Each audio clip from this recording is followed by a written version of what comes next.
Usually neurodivergent symptomology is appearing in toddlerhood or preschool years. And there's always this like, gosh, is this like still developmentally appropriate behavior, or are things like maybe falling off, they're not quite on the chart. And that can be a really lonely experience for parents and a very confusing experience. And so often parents are coming in and they're saying, I am failing as a parent. I'm failing. Mm-hmm. I can't get this right. My child isn't, happy. There's a lot of tantrums. Like, I have read all the parenting books. I'm doing all the things, and like, it's not working. And there's, people are coming in fatigued by that. And I think, again, then there's that process of trying to get more information about what's going on with the child. Historically, parents were taking children to doctors and doctors were dismissing it. And I think it is because. Welcome back to the Erie Wellness Podcast. If you're hearing this first, I encourage you to pause and go back to episode 42, part 1 of this conversation with Solace Counseling, where we talk about breaking the stigma around therapy and caring for our mental health, and how that should just be as important as those physical exams that we schedule once a year. And taking care of our mental health matters, slowing down matters, community matters. So thank you for being here, and let's continue the conversation. Well, thank you both. As we transition into the second part of this interview, another topic that you guys are passionate about is neurodiversity. And it's a word that people are hearing a lot more lately. How do you usually explain what it means and how it's being presented in our community? Yeah, absolutely. Neurodiversity is neurodivergence. These are definitely buzzwords we're hearing a lot about. I think you could define neurodiversity as a concept where differences in brain functioning are natural and normal and needed variations rather than deficits. I think for a long time, brain differences were seen as just as deficits. And this whole movement towards neurodiversity is embracing the differences and embracing the variations because they are so essential to society and how society functions. So it's really like our big push as practitioners, but just as individuals in society, is to like really seek out neuroaffirming care, embracing that strength-based approach of everything under the neurodiversity umbrella has value. And what we're finding is that unfortunately society, school systems, workplaces, just in general, often are not compatible with neurodiverse brains. And so there's been this kind of forced compliance historically of everyone does something the same way, when really we want to be celebrating the differences and accommodating the differences and just being really inclusive. When I'm listening, it's like, well, don't we all fall under that umbrella? I mean, we're all kind of like thinking and doing things differently. So what makes you neurodivergent versus just like you probably, I don't know, or not, like it seems like we all function differently. So Yeah, and even Tabitha and I, even just today, we're kind of we're talking through all these questions, and it's like over and over again, she and I are like, we're all neurodivergent. The neurodiversity is vast, right? And we've referred to it before as like being on the spectrum, and that's true. I think we all fall in different ways along that line, and I think we're just now starting to know that about ourselves. What would you say are like the major that falls in the spectrum? The umbrella of neurodiversity is just so vast. And there's this other term, neurotypical, that gets used a lot, which is basically like saying this is a brain who is not neurodiverse. So it's neurotypical. And which is what society expects people to which be, is what society expects all people to be, which just is not. I mean, that's what Amanda and I were joking about today. I was like, are there really people who are just neurotypical? And so it's hard to pinpoint like real true behaviors that are like textbook neurodivergent. I think it's helpful to look at the individual diagnosis that fit under that umbrella a little bit more. Some examples like autism, ADHD, OCD. These are all things that live under the neurodivergent umbrella. There's so many, but those just seem like big hitters that people seem to know. Yeah, the bigger ones that you hear a lot more frequently. Yeah. Part of stigma when it comes to neurodiversity is there's stigma attached to all of those labels already. So it's kind of this catch-22 because labels can create stigma, but labels can also be the knowledge that is power. It's a double-edged sword. Sometimes, social media is a platform for people to talk about their diagnosis. It can also be a platform for misinformation. And so part of our role as clinicians is really helping individuals understand true definitions of diagnosis and their own individual experiences of the symptoms, because it is not one size fits all. Right. When we're working with clients, we're really treating symptoms is what it is. So when people are coming in, we're just hearing what's going on, and we're taking our time to kind of listen to that and see how does that fit with all these other things? And because I think it's like, is this anxiety? Is this stress? Is this burnout?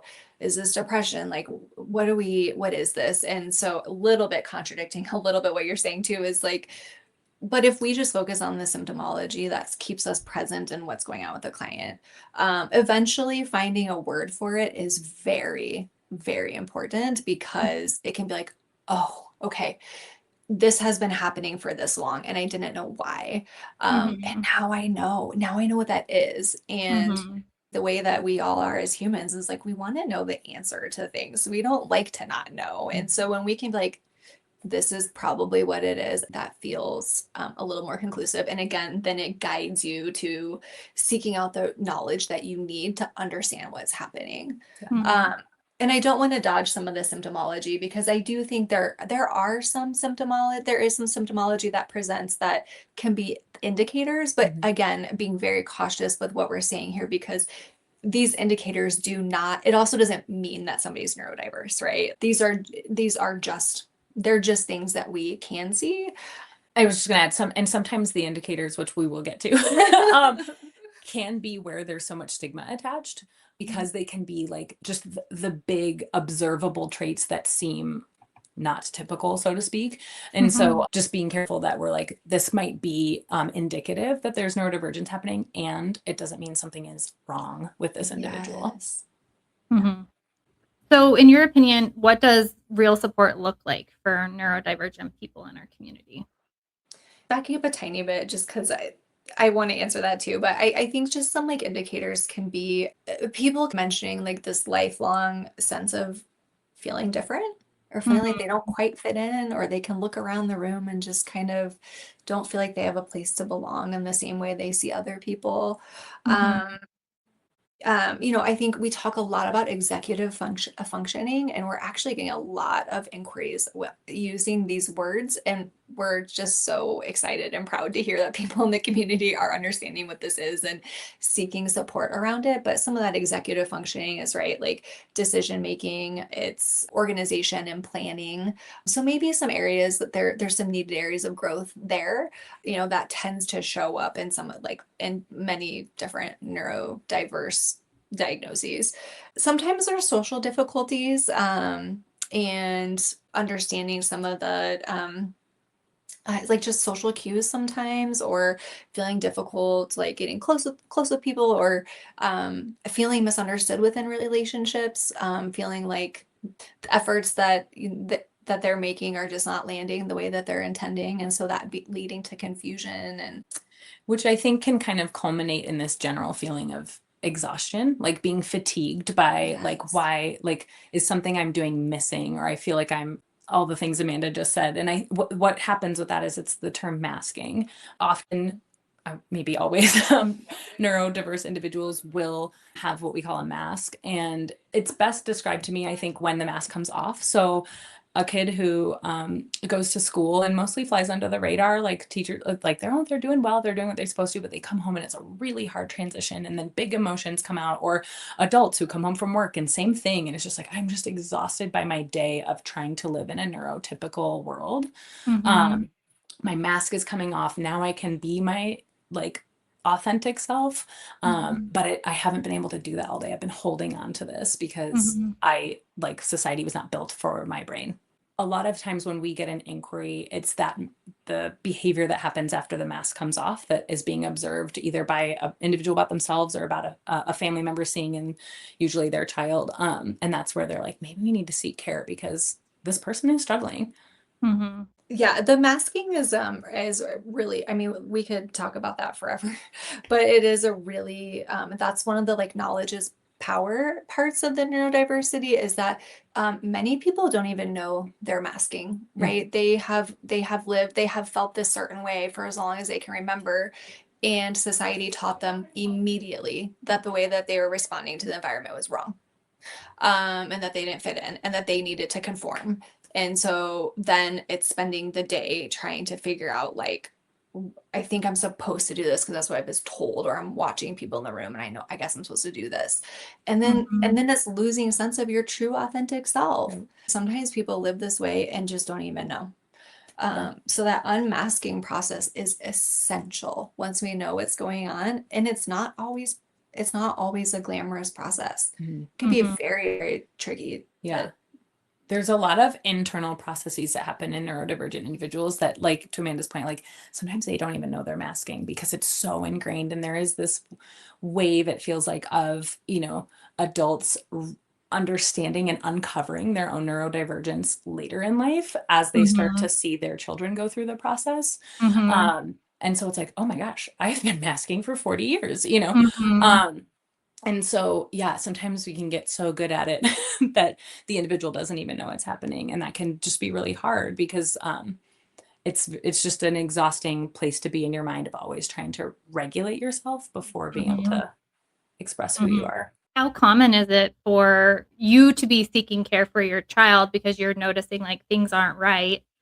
They are in therapy and then you're like, I think that I might actually I've been dealing with this or something similar for years, but I've just tried to always fit in, Yeah. and put my We mask are on. we are seeing this at a record level right now. And I think there's a lot of reasons for that. I think there is increased awareness around what neurodiversity is. People are talking about it. Again, we can attribute that to social media platforms for sure. I think I'm noticing that there's more, again, more accessible care. So people typically are diagnosed going through a pretty lengthy neuropsychological evaluation process, and there's more and more of that available today. And some people take insurance where previously it wasn't covered, and some are definitely still not covered. It can be a pretty pricey process, but these evaluations are so thorough, and people leave knowing everything they need to know about their brain. It's incredible what we can find out in this process. And so what's happening so frequently is typically kids are getting identified sooner, and because the society is more educated now, when we're seeing things in our kids, we're able to say, oh, okay, like this maybe is meeting criteria for something that's maybe falling outside of the norm for typical development. And we have the resources, and so we're gonna get our kids in, and then we get these reports and we're like, oh my gosh, that sounds just like me. That's me. And so then parents are, reaching out and being like, man, I really need to get assessed. I need to see what's going on with myself. And typically they don't go straight to neuropsych evaluations because, again, those are a big commitment, and they kind of need that space first to be like, this kind of sounds like me. What does this mean? Before kind of talking about next steps. And what research is saying right now is there is a very large genetic factor. They're saying 80 to 90% chance of this being passed down genetically. That was going to be my question. Like, is it genetic? Is that why like it's potentially showing up in parent-child relationships, or is it because they've grown up in your home, and now they're displaying the same character? Yeah, definitely could be that nurture link as well, but the genetic link is so strong. Definitely debunking any theories around Tylenol Or vaccines. or vaccines. Yeah, it's just really strong genetic links to where we don't typically say like, oh, there's a neurodivergent individual in this household. It's like, oh, this is a neurodivergent household. It is just that genetic link is so strong. And back to what we were saying before is like, society needs neurodivergent individuals. We need people who think differently. We need people who think outside the box. So the more we can lean into like, how do we understand brains differently than we've ever tried to conceptualize before as society, and really like play to those strengths. There's long lists of celebrities and influential people in society. Many of them identify as neurodivergent. Bill Gates, Steve Jobs, things like that. Big creators. We did Tabitha took a training not too long ago, and they were describing, they were talking about the umbrella of neurodiversity. And through this whole training, they started referring to neurodiversity as spiky. And that made so much sense. And it's like, if it's kind of like if you're listing out all the symptoms or like all their ways their brain is functioning, they could be excelling in one area of how the brain operates, right? So they're way up here, and then, maybe another part it's kind of middle, but is optimal for brain functioning. And then maybe there's parts that are much lower. And so, I think when we're talking about somebody who's like excelling in one area and then kind of dipping lower in other areas, that's tricky. And that's again where some of that symptomology exists that can be really, really exhausting for the person experiencing it, or the parent who is parenting that. And what we need to know to offer comfort and reassurance and normalizing and just helping them know that their brain is beautiful. Right? It's beautiful the way it's not functioning incorrectly, or you're not wrong. It's just we're all unique, and you're unique in this way, and let's understand how your brain functions so that we can support it and you can be the best person that you were made to be, kind of thing. Absolutely. Yeah. So this kind of ties back to what we were originally talking about, but for parents especially, how do you support families who are trying to understand neurodiversity together? As far as parents navigating some of this, this can be a really tough process for parents. Usually neurodivergent symptomology is appearing in toddlerhood or preschool years. And there's always this like, gosh, is this like still developmentally appropriate behavior, or are things like maybe falling off, they're not quite on the chart. And that can be a really lonely experience for parents and a very confusing experience. And so often parents are coming in and they're saying, I am failing as a parent. I'm failing. I can't get this right. My child isn't, happy. There's a lot of tantrums. Like, I have read all the parenting books. I'm doing all the things, and like, it's not working. And there's, people are coming in fatigued by that. And I think, again, then there's that process of trying to get more information about what's going on with the child. Historically, parents were taking children to doctors and doctors were dismissing it. And I think it is because we didn't know a lot about this. And so, I think that it's like parents are coming in and saying, man, there's something going on with my child. I don't know what it is. Times too, especially if there's, multiple kids in the house and with that genetic link, sometimes parents don't know that their experience with their kids is different than anyone else's, because they may be parenting 3 neurodivergent kids and they're parenting for the first time. So they don't necessarily know what's developmentally appropriate and what's not, so to speak. So there's a big education component for parents, is helping them lean into that. There's normalizing their experience, that this is not, again, I'm failing or I'm doing something wrong, or and then there's often a healing of their own lived experience. Like, well, when I was a kid, I was just told to suck it up, buttercup, or I was shamed all the time, and now I mask so well, so it's like unpacking their own experience as they were parented and trying to parent differently. There's just another argument for therapy for all. But so education component, therapy component for the parent, also parent coaching, which is something we offer at Solace, for just helping to navigate how to parent children of all makeups, all brains. Yeah, and I Mhm. think, I think part of our role too is when people are coming in, we can identify like, hey, let's talk about maybe some next steps to kind of see what's going on. Mhm. And so we can kind of sometimes see a bigger picture, because we've been doing this for a long time. And so then it's like, maybe it's worth exploring, reaching out to, whether it's for a neuropsych evaluation or occupational therapist or Or different types of school screenings. There's a term used a lot with neurodivergence is asynchronous development, and Mhm. it's where a child's biological age may not match their intellectual age or their emotional age. So there's often neurodiverse kids are twice exceptional, which means they might have a super high IQ, but their emotional age is actually 2 years younger than their biological age. And so it's this huge Mhm. discrepancy of this kid can have a conversation with me at a 16-year-old level and they're 7, but their Mhm. emotion regulation skills are that of a 4 or 5-year-old. And that's really hard to have a brain that can comprehend really big things, but not have that emotion regulation to match it. So there's just lots of interventions to help bridge that gap and to help parents advocate at the school level, even extra supports like OT outside of school.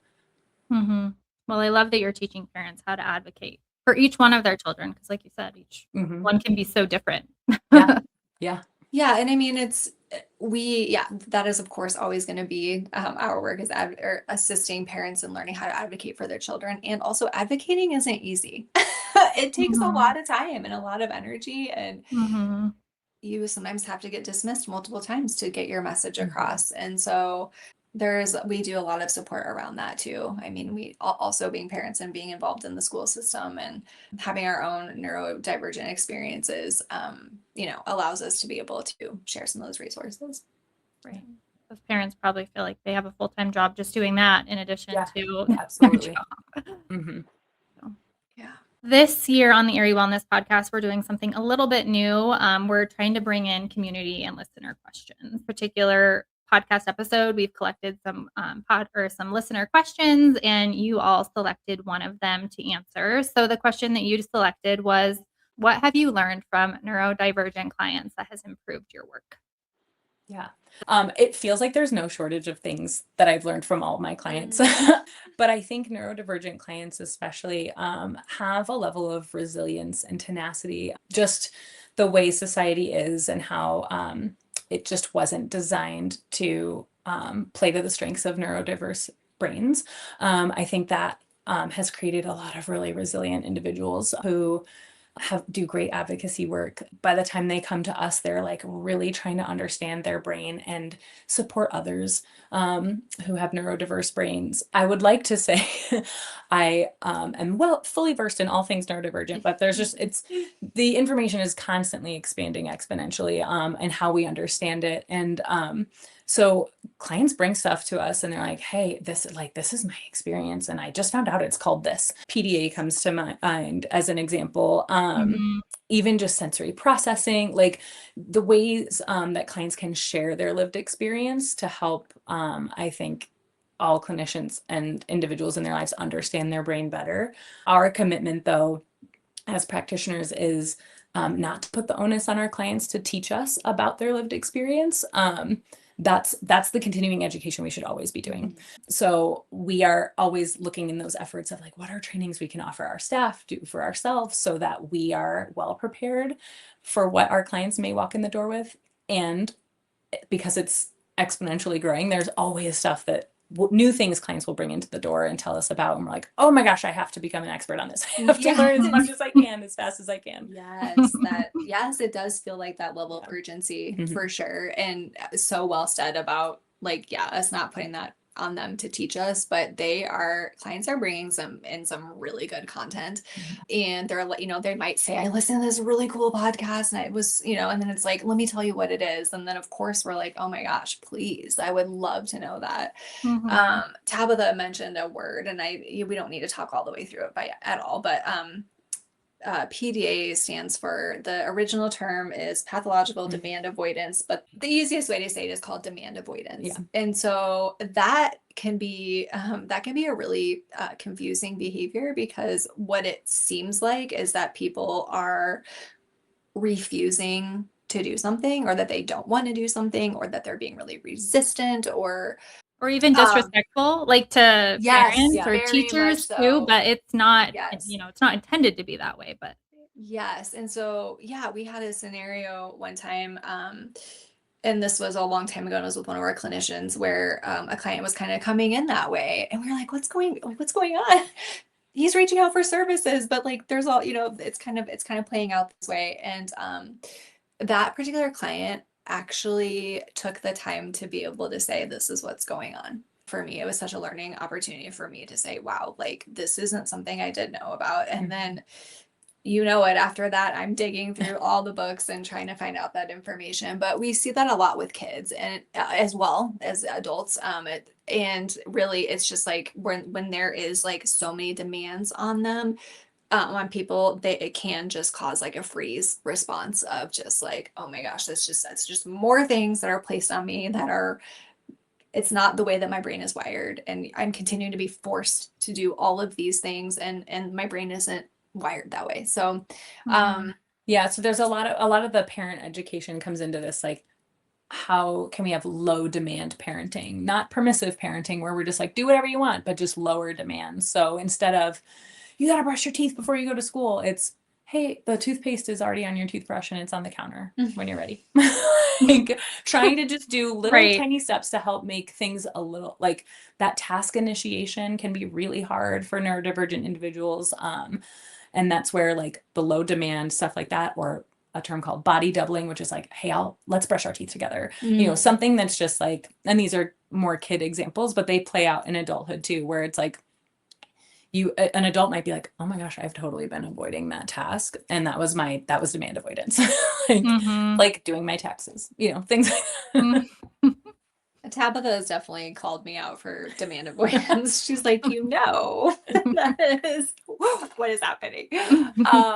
So the other thing I would say, what I've learned from clients is just the absolute necessity to be seen, and to be understood, and in the need to find their authentic self. And that work is so incredible to do with clients. Yeah, and also for them to advocate for themselves. So teaching them and guiding them and exploring what that might look like, because that probably hasn't happened their whole life because they've been shut down. Right. So you two have called Erie home for a while now. What do you love most about living here? Do you have any favorite local spots, memories, traditions that make this community feel special to you too? What I love most about Erie is its bikeability. Mhm. My kids and I have biked to school or work every day this school year. We're hoping for the whole year. Mhm. And biking to the rec center for sports on Saturday, going to the fireworks farmers market. It's just so you can get anywhere on a bicycle. Mhm. And to the point where last week, with all the cold snaps we were having, or maybe a kid left a light on in the car, I don't know, but I had to pick my son up for a doctor's appointment and my car was dead. This is in the middle of the day. I had my two littles home with me, and I was like, okay, I have 20 minutes to pick him up and get to the appointment. So we're getting on the bike. So biked to his school, picked him up, biked to his doctor's appointment, and still made it on time. So Mhm. I love that for Erie. I've never lived in a small town, and so I love the small town vibes. I love the hyper local, restaurants and coffee shops and all different service industries, and be able to support local. Most of these people are living and working in the same place as well, and there's just charm. There's just so much charm around that, and community commitment. And I think about the traditions. The Erie Holiday Parade is one of my favorites. Mhm. And her family is much more of a biking crew. But I really appreciate that you can get anywhere in Erie in a few minutes, really by car as well.